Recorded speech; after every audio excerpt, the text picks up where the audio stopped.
नमस्कार क्रिकेट प्रेमींनो, मित्रमैत्रिणींनो, कसे आहात तुम्ही सगळे. दुसऱ्या दिवशीचा कसोटी सामन्याचा खेळ हा मजेदार राहिलेला आहे. ध्रुव जुरेलनी कसोटी क्रिकेटला साजेसं अशी अप्रतिम फलंदाजी करत शतकसुद्धा केलेलं आहे. दुसरीकडे जयस्वाल आणि आसिता फर्नांडोला जी व्हायची ती शिक्षा झालेली आहे, परंतु ती समजून शिक्षा दिलेली आहे. ह्याच्याबद्दलच मी तुमच्याशी बोलणार आहे. अजिबात कुठेही जाऊ नका, बघत राहा तुमचा आवडता कार्यक्रम सुनंदन लेले क्रिकेट अँड बियॉन्ड. पहिल्यांदा यशस्वी जयस्वाल आणि आसिता फर्नांडोच्या नोक झोकबद्दल तुम्हाला सांगतो. एखादा फलंदाज बाद झाला की तो तंबूत परत जात असताना त्याला टोमणा मारणं किंवा काहीतरी अधवा तधवा बोलणं हे अजिबात चांगलं लक्षण समजलं जात नाही. आसिता फर्नांडोनी ती चूक केली म्हणून त्याला दोषी धरलेला आहे आणि त्याच्यानंतर यशस्वी जयस्वाल त्याच्या अंगावर धावून गेल्यासारखा केला आणि त्यांनी हात त्याला लावणार नाही, पण त्याच्या हेल्मेटचं टोक त्याला लागलं. त्यामुळे हे दोन्हीही चुका या सामना अधिकारी यांनी ग्राह्य धरलेल्या आहेत. फक्त या दोघांचीही अशी पहिली चूक असल्यामुळे त्यांना सामन्याची जे मानधन मिळतं त्याच्यातली 25% रक्कम कापण्यात आलेली आहे आणि त्याचबरोबर एक डिमेरिट पॉईंटसुद्धा दिलेला आहे.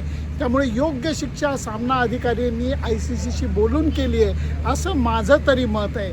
फक्त याच्यामध्ये काही जणांनी मी जे रील टाकलं त्याच्याविषयी बोलताना सांगितलं की याचा कांबळी होऊ नये, हा माजुरडाच झाला आहे वगैरे. असं काही नाही आहे. यशस्वी जयस्वाल हा कष्टकरी पोरगा आहे, क्रिकेटची संस्कृती पाळणार आहे. अर्थातच कधी कधी स्लेजिंग करताना त्याचं पाऊल घसरतं, त्यामुळे या शिक्षेतनं त्याला बरंच काही शिकायला मिळेल असं माझं स्पष्ट मत आहे. तुम्हाला काय वाटतं याच्याबद्दल हे कॉमेंट पीसमध्ये नक्की लिहा. आता दुसऱ्या दिवशीच्या खेळाबद्दल बोलतो, कारण पहिला जो 2 तासाचा खेळ होता तो दोन्ही संघांकरता महत्त्वाचा होता.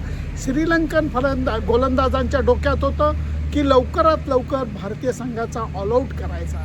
दुसरीकडे भारतीय संघातले जे अष्टपैलू खेळाडू आहेत त्यांच्या मनामध्ये होतं की भारतीय संघाची धावसंख्या 400च्या पार न्यायची.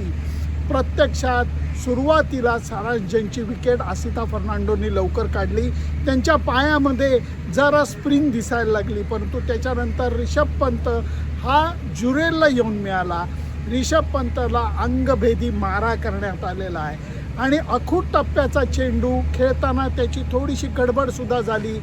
नजर तो चेंडूवरनं काढत होता, त्यामुळे एकदा पाठीवरती दोनदा खांद्यावरती जबरदस्त त्याला बॉल लागला, पण पठ्ठ्या जागचा हल्ला नाही, उभा राहिला. त्यांनी एक जी सिक्सर मारली तुम्हाला सांगतो. सिंहली स्पोर्ट्स क्लबचं मैदान ऑलरेडी मोठं आहे, त्याच्या बाहेर स्टँड आहे, त्याच्यावरती 2-3 मजली छत आहे. त्या छताच्या शेवटी त्या सिक्सरचा टप्पा जाऊन पडला आणि बॉल टप्पा पडून बाहेर उडून निघून गेला. हे दृश्य बघायला फार मजा आली, कारण त्या पुढच्या काळामध्ये ध्रुव जुरेलनी अप्रतिम बॅटिंग तर केलीच, पण त्याच्याबरोबर समोरच्या गोलंदाजांच्या मनात आणि समोरच्या कॅप्टनच्या मनात शंका निर्माण करणारी फलंदाजी ही रिषभ पंतनी केली. लाजवाब दोघांनी शतकी भागीदारी केली.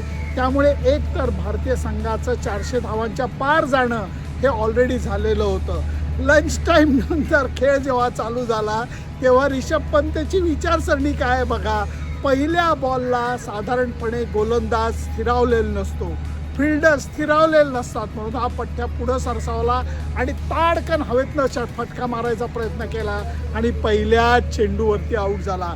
जुरेल याच्यावरनं कित्येक वेळेला रिषभ पंतच्या फलंदाजीचं कौतुक करावं का त्याला शिव्या घालाव्यात हे मला कळत नाही, कारण एकदा मी त्याच्यावरती जबरदस्त टीका मँचेस्टरमध्ये खराब फटका मारून त्यांनी पायावरती आघात करून घेतल्यावर केलं होतं की तो क्रिकेटला गृहीत तर धरत नाही ना. त्यामुळे कधी त्याचं कौतुक वाटतं की लाजवाब फटकेबाजी तो करतो आणि समोरच्या संघाला गोंधळवून टाकतो, आणि दुसरीकडे कधी कधी अशी विकेट गमावल्याला वाटतं की अरे बाबा तू काय करतोस. जुरेलचं मात्र तसं नाही आहे. एकीकडे फुल फ्लेज विकेटकीपर तो आहे, दुसरीकडे तो फलंदाज म्हणून संघात खेळतोय, ते दडपण त्याच्यावरती आहे. पण एक गोष्ट या सगळ्यामध्ये चांगली वाटली ती म्हणजे जुरेलला चांगला फलंदाज का मानलं जातं हे त्यांनी आजच्या खेळीने दाखवून दिलेलं आहे. त्यांनी शतक केलं म्हणून मी म्हणत नाही. अजून एक चांगली गोष्ट मला जी दिसून आली की ती म्हणजे पंत आणि जुरेल खरं तर एका जागेकरता भांडतायत. त्यांच्यामध्ये पॉझिटिव्ह रायव्हलरी आहे, पण दोघांनी खुन्नस ठेवून ही गोष्ट केलेली नाही आहे. अर्धशतक झाल्यानंतर पंतला ज्या पद्धतीने जुरेलनी मिठी मारली किंवा जुरेलचं अर्धशतक झाल्यानंतर पंतनी त्याला मिठी मारली किंवा जुरेलचं शतक झाल्यानंतर रिसीव करायला पंत त्याच्यासाठी उभा होता. आणि त्याचबरोबर जुरेलचं शतक हे सुद्धा अत्यंत नाट्यमय पद्धतीने झालं. 15-20 बॉल त्यांनी संयम ठेवलेला होता आणि त्याच्यानंतर स्पिनरला मिड ऑफला फिल्डर बॉल मारून तो पळत सुटला आणि फिल्डरनी मारलेला बॉल स्टंपाला लागला नाही म्हणून, नाहीतर तो 99 धावांवरती धावबाद झाला असता. आणि त्याच्यानंतर त्याच्यापेक्षा जास्त आनंद मोहम्मद सिराजला झाल्यासारखा वाटला. या सगळ्या गोष्टी बघायला फार मजा आल्या, कारण जुरेलचं हे दुसरं कसोटी शतक आहे आणि त्याच्याकरता त्यांनी केलेली फलंदाजी ही स्मरणात राहणारी आहे. भारतीय संघाने या संपूर्ण सामन्यामध्ये बॅटिंग करत असताना भागीदारी करण्याचं एक सत्र चालू ठेवलं. अर्थातच खेळपट्टी भारतीय संघाला फलंदाजी करता चांगली मिळाली आणि त्याचा त्यांनी फायदा उचललेला आहे. पहिल्यांदा वरच्या फलंदाजांनी चांगली फलंदाजी केली, भागीदारी केली आणि त्याच्यामुळे चांगला धावफलक उभारता आला. पडिक्कलचं शतक पहिल्या दिवशी झालं, दुसऱ्या दिवशी जुरेलचं शतक झालं आणि याच्याबरोबर 3 शतकी भागीदाऱ्या झाल्या. म्हणून भारतीय संघाने 500 धावांचा टप्पा ओलांडलेला आहे. ही खेळपट्टी जरा गोलंदाजांना मदत करते. एक बॉल जो होता, जो मला वाटतं डावखुरा बॅट्समन होता आणि त्या बॅट्समनला केशराने टाकलेला बॉल विकेटवरती पडलं तेव्हा अशी माती उडवल्यासारखं झालं आणि बॉल विकेटकीपरलाही पकडता आला नाही, तो इथनं गेला आणि 4 बाईज मिळाल्या. हे लक्षण भारतीय गोलंदाजांसाठी चांगलं आहे, कारण या खेळपट्टीवरती आता बॉलिंग करायला मजा येणार आहे. एकच गोष्ट झाली की आज दुपारी 15 मिनिटं पाऊस पडला, पण त्या 15 मिनिटात असा काही पाऊस पडला की खेळ जवळजवळ 2.25 तास रोखला गेला.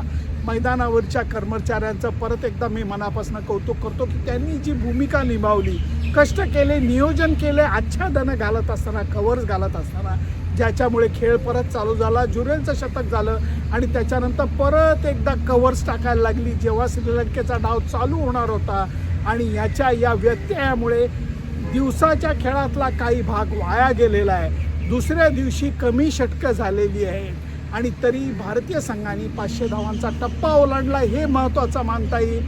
आसिता फर्नांडो जयस्वालला झालेली शिक्षा ही त्या दोघांना अक्कल शिकवणारी ठरेल, त्यांच्या भावी कारकिर्दीला वळण देणारी ठरेल, हे माझं मत आहे.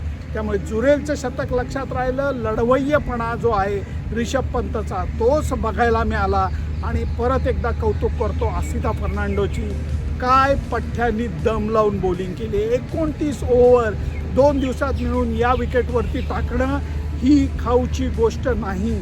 आणि दरवेळेला तो फलंदाजांना अडचणीत टाकत होता. 4 फलंदाजांची शिकार त्यांनी केलेली आहे. यॉर्कर अप्रतिम टाकलेत, बाउन्सर अप्रतिम टाकलेत आणि शेवटी शतक केल्यावरही त्यांनी जुरेलला चकवताना टाकलेला नकल बॉल, या सगळ्या गोष्टी मला खुश करून टाकणाऱ्या होत्या.